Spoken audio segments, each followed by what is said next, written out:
Teresa Nadia, 50 years old. I'm a full-time supermom and a proud owner of Suzuki Fronts. Usually na ginagawa ko pang araw-araw, una ay pag gumising na yung anak ko, magpe-prepare ng pagkain niya. So yun, pag 6:30, hatid ko na siya sa school. Gamit ko yung Suzuki Fronts.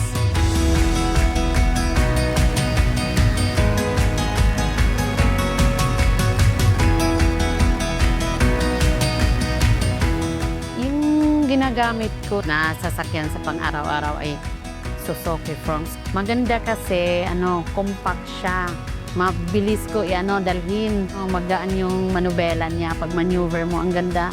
Siya pag nag-park, tuwang-tuwa ako sa 360 yung camera, nakikita ko.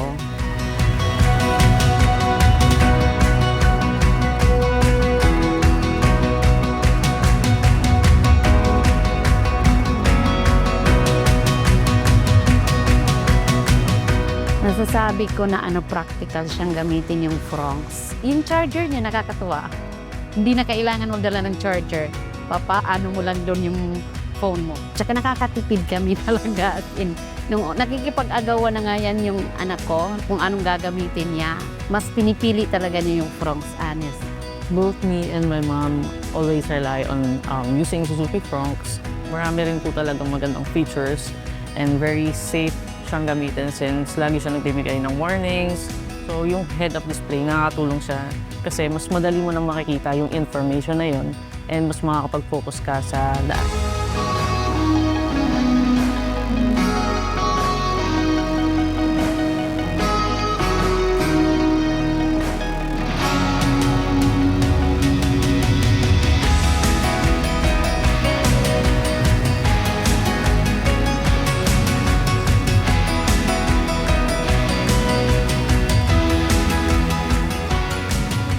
I can describe Suzuki Fronts as sasakyang maaasahan, moderno, at fit gamitin bilang isang nanay.